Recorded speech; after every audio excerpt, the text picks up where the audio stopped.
7 अक्टूबर को high court ने 12 नवंबर के महर हुसैन की ज़मानत मंजूर की थी और आज 2 बजे हाई कोर्ट का ऑर्डर हाई कोर्ट की साइट पर अपलोड हुआ। उसके बाद बेल एप्लीकेशन नीचे की कोर्ट में फ़ाइल करने की तैयारी शुरू हुई। हमने जिन लोगों का हाई कोर्ट लेकर गए थे उन सभी लोगों का आज रजिस्ट्रार के पास पेपर वर्क जो था वो कंप्लीट हो गया और कल सेशन कोर्ट में मजिस्ट्रेट कुरोड़कर साहब के पास सभी लोगों का बेल एप्लीकेशन रखा जाएगा और कल उनका बेल मंजूरी मिलने के बाद पाकिट या लखोटा जिसे कहते हैं वो बनाकर कोशिश ये है कि कल दिन भर में बेल एप्लीकेशन का पाकिट बन जाए और शनिचर के दिन तमाम ही लोगों को जो सेंट्रल जेल में 11 महीने से बंद हैं उन सब को रिहाई मिल जाए, ऐसी कोशिश कर रहे हैं। 11 महीना बेगुनाह को जेल में रखना ये खुद एक बहुत बड़ा जुर्म है कि नाइंसाफ़ी है। और किसी भी कोई भी इंसान हो, जब जुल्म और नाइंसाफ़ी इस हद तक होती है तो कहीं ना कहीं इंसान का कानून से भरोसा उठने लगता है। कानून पर जो भरोसा होता है वो डगमगा जाता है और हम नहीं चाहते कि जो लोग भी जेल में बंद है उनका कानून से भरोसा उठे। इसलिए हम शनिचर के दिन उन सभी लोगों को मालेगांव लाने के बाद जो हिंदुस्तान का कानून लिखा गया है, जो बाबा साहेब अम्बेडकर ने लिखा है, तो हम उनका फूल हार करेंगे और शहीदों की यादगार के पास आकर सभी लोगों को दस्तूर पढ़ाएंगे ताकि उन लोगों का कानून पर भरोसा कायम रहे।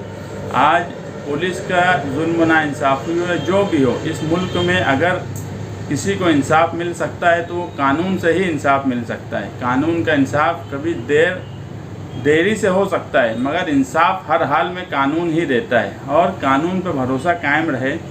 इसलिए हमारा प्रोग्राम शनिचर के दिन जेल से लाने के बाद बाबा साहेब अम्बेडकर का फूल हार करके अशोक शहीदों की यादगार के पास अशोक स्तंभ पर सभी लोगों को संविधान पढ़ाया जाएगा। इसका मकसद सिर्फ हमारा ये है कि हम कोई इस्तकबाल नहीं करना चाहते, ना ही हमारा कोई प्रोग्राम है। सिर्फ हमारा मकसद ये है कि इतने लंबे वक्त तक लोग अगर जेल में हैं तो उनका कानून पे भरोसा और मजबूत हो और उनके बाहर आने के बाद हम उनको बताएंगे कि यार कानून ने ही हमको इंसाफ दिया है।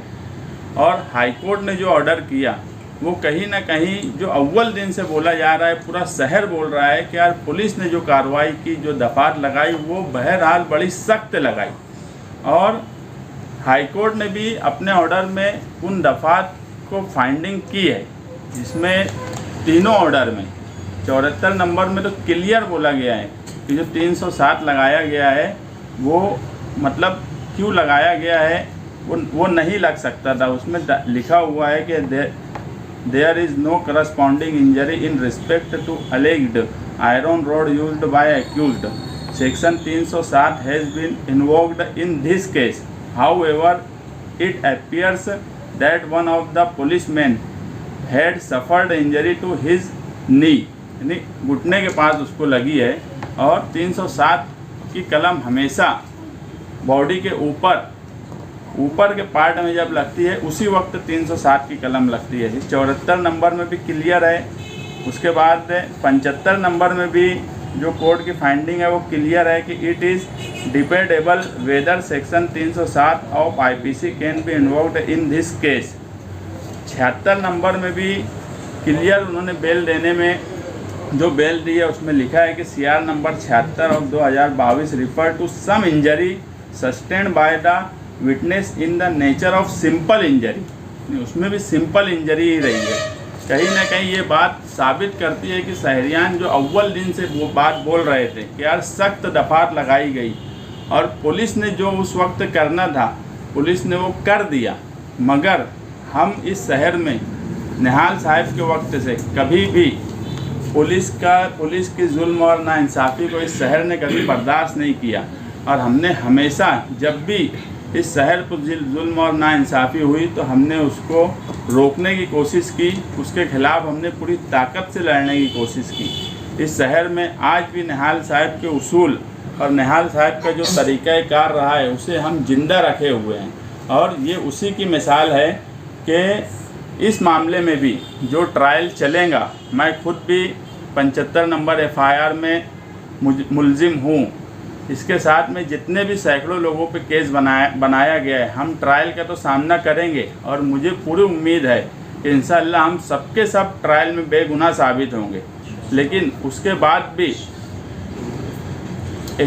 इक्विटल एप्लीकेशन हाईकोर्ट में हम फाइल करेंगे कि जो दफ़ात ज़्यादा लगाई गई है उन दफ़ात को वापस लिया जाए, रिवोक किया जाए।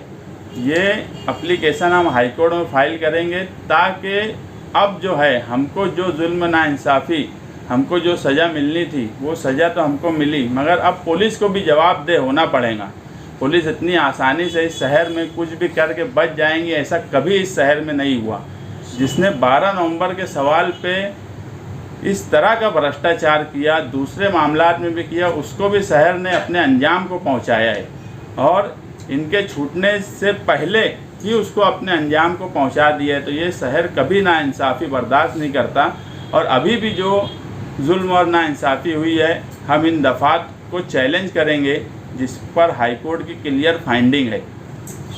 हमने हमेशा बोला है कि उस वक्त भी हम यही बात बोलते थे कि जिसने जो जुर्म किया है, जिसने जैसा जिसका इन्वॉल्वमेंट है, उस पर उसी तरह की दफ़ात लगाई जाए। मगर यहाँ तक के हाफिज़ कुरान, हाफिज़ लोगों पे भी इन सख्त दफ़ात लगाकर उनको भी जेल में डाल दिया गया। इस तरह की जुल्म नाइंसाफ़ी माजी में इस शहर ने कभी नहीं देखा। जिस तरह की जुल्म नाइंसाफ़ी 12 नवंबर के सवाल पर हुई, मैं खुद जेल में था।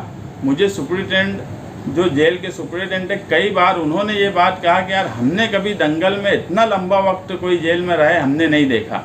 तो इस तरह की सख्त दफ़ात थी कि हम अगर पूरी शिद्दत से कोशिश नहीं करते हाईकोर्ट में, तो ये मामला कोरोना वायरस की वजह से जो 2 साल हाईकोर्ट बंद थी, जहाँ पर कामकाज बहुत अर्जेंट मैटर के ऑनलाइन चले, बाकी जनरल कोई मैटर हाईकोर्ट में चलते नहीं थे। अगर हम पूरी शिद्दत से कोशिश नहीं करते और इस कोशिश में इमरान बैटरी आला, अनीस मेमन, नज़ीर भाई, हमारे पापा भाई, नदीम भाई, ये सब लोग जो माहिर हुसैन के घर के हैं, इन्होंने भी पूरी ताकत से हमारा साथ दिया कि जल्द से जल्द उनकी रिहाई हो और हम कामयाब हुए उसमें। और मालेगांव शहरियान की दुआएं उनके साथ थी। मैंने आज तक किसी मामले में मालेगांव शहरियान को इतनी दुआएं करते नहीं देखा जितनी दुआ 12 नवंबर के सवाल पर हुई।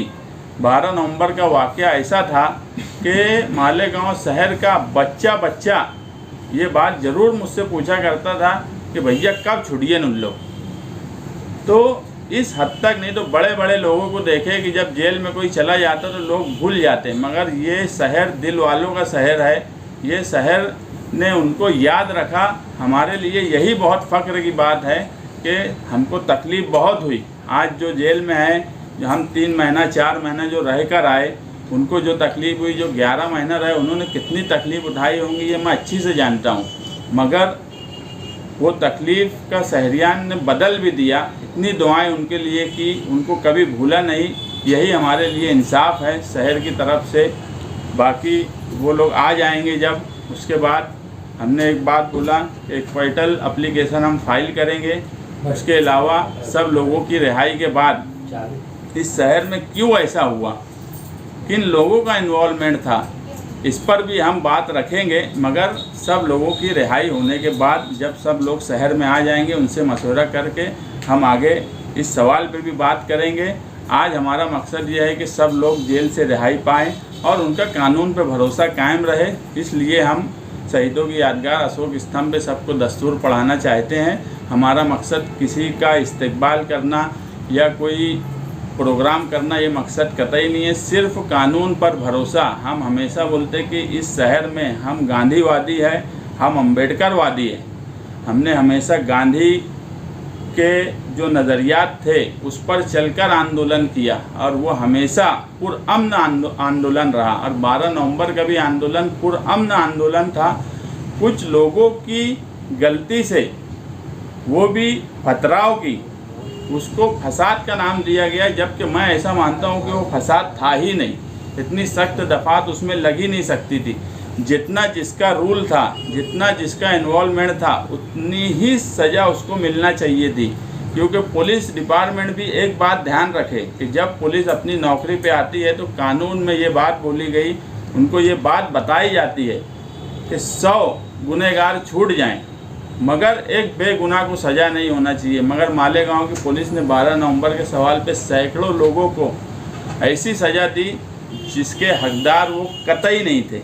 इसलिए मैं पहले भी बोला ये बात कि अभी तक जवाब दे हम थे, अब जवाब दे पुलिस को होना पड़ेगा।